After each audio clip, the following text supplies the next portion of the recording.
Why do people buy very fast cars to drive on public roads? Assuming they follow the road rules. Is a car with a huge engine going 70 km/h not the same as any other car going 70 or some number like that? Does it feel nicer to drive? Merging onto the freeway is easier with more power. Overtaking legal or otherwise is easier. Faster cars tend to be more expensive, which often equates to better interiors with more features. Leather upholstery, heated and cooled seats, heated steering wheels, premium infotainment systems, premium sound systems, etc. Lastly, a sport-tuned car is often tighter to drive. The suspension is stiffer. The driver input's more responsive. The brakes better. The obvious answer that no one ever seems to come up with for this question is: people drive faster than the speed limit. Whether or not you think that's okay is up to you. But people with fast cars go faster than the speed limit. It's not about the destination. It's about the journey. Why do you buy a more expensive watch? Does it not tell the time exactly the same? Owning nice things is nice. I think we can all agree on that. When you are finally able to purchase something, it feels good. So wanting to own a nice car is pretty understandable, right? It just so happens that most nice cars are also fast cars.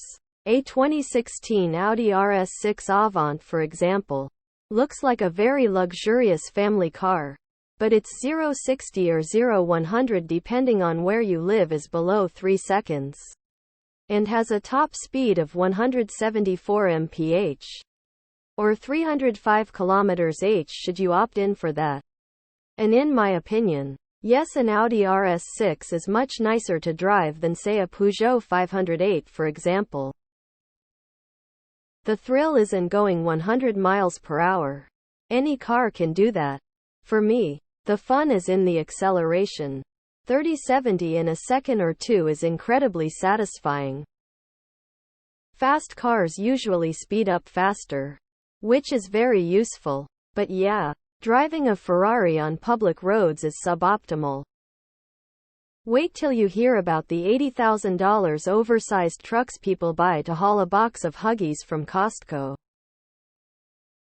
This is why something like a GR Yaris, Civic Type R, i30N, MX-5 etc. are probably more fun on public roads than a Ferrari. You can actually use them. I ride a fast motorcycle. I don't ride fast on my commute, but it's fun to ride it on day-to-day basis. I always loved fast cars and motorcycles, and for me it's like unwinding after work even if it's been driven in speed limits.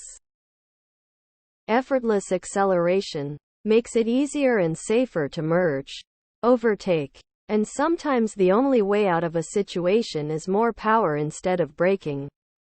When cruising, the engine is less stressed as they can afford to have longer gear ratios so the revs are lower. You could have a 1.0 turbo 3-pot which could do 120 miles per hour easily, but at 70 miles per hour it'd be sitting around 3,500 revolutions per minute buzzing away. Or you have 3L inline 6 with plenty of torque and long enough gearing to do 70 miles per hour at 1750-2250 RPM, making less noise while being smoother, and having a reserve to pull away in gear if you needed to floor it. You assume I'm not using the whole speedometer? Take a curve at 60 in a car that can take a curve at 60. It's all about the thrill and feel of the drive. A high-powered car gives a smoother ride, better handling, and instant acceleration. It's like you're driving a beast, not just a car. Jay Leno put it best: sports cars aren't fun to drive fast. They're fun to drive quickly. It's the ability to blow past everybody at red lights and on ramps, etc. that is fun. Another related quote of his: cars are the most fun between about 40 miles per hour and 110 miles per hour. Anything over that and you will probably go to jail. Obviously. Some places have things like the Autobahn. But in most places anything in triple digits mph is a felony. Acceleration. Where I drive, having a sluggish car is a liability. You need to be able to speed up quickly. It's the ride from zero to the speed limit and the handling that makes a difference.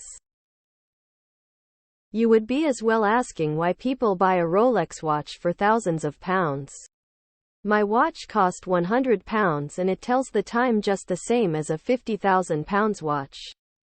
It's not always about functionality, although driving a Ferrari even within the speed limits will be a more enjoyable experience for a driving enthusiast.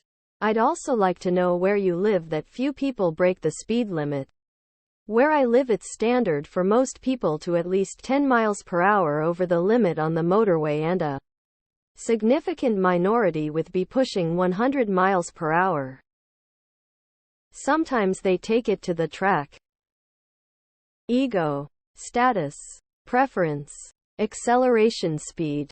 They drive over the speed limit, showing off, etc., etc., etc.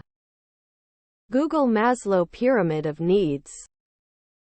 Your problem is assuming that people with those cars will drive under the speed limit. They are made to race. Otherwise it's a waste of money. There are lots of non-car fans on this thread and it shows. Newsflash: sometimes people drive faster than the speed limit.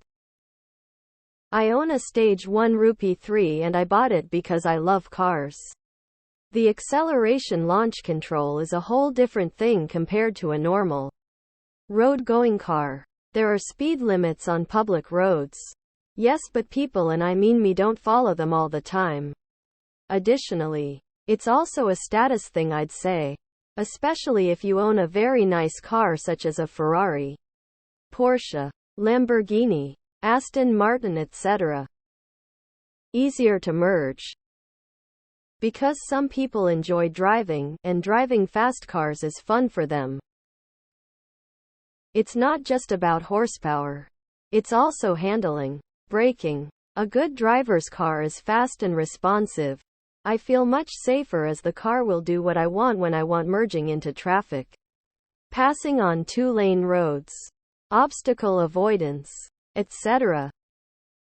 I have owned several high-end performance cars and I still find the 2011 Hyundai i20 manual I bought for my wife to be the funnest car I've ever had. It's still fun to drive. You don't have to speed to feel the acceleration. The 0-60 miles per hour on a fast car compared to a basic daily driver is awesome. 'Cause it's more fun than driving a slow car on public roads. As someone with a high horsepower car, the acceleration, or at least the ability to quickly accelerate, the improved ability to accelerate can be a safety feature in normal driving. Otherwise the feel of high acceleration is just fun for some, though not everyone likes it. It's because they are fun to drive. Power, acceleration, features, beauty, etc. To some, they are rolling art. You don't have to speed to enjoy it. If you're a car person, the getting from A to B is much more fun if you're driving something you actually like.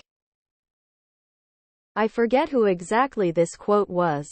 Maybe Jay Leno. But the point was, the best part of driving an expensive car is in between 30-80 miles per hour.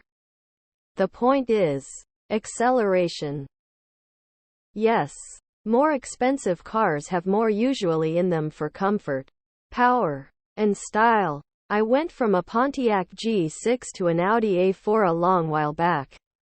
Though the engine was smaller in the A4, it was a more expensive car by quite a lot. Much more power merging into the highway. Overtakes were not stressful, and the luxury of mine with leather etc. made for an amazing driving experience. Not to say in a cheaper car you won't have the same comfort and maybe some power. But if you've never driven a sports car, give it a go and see for yourself.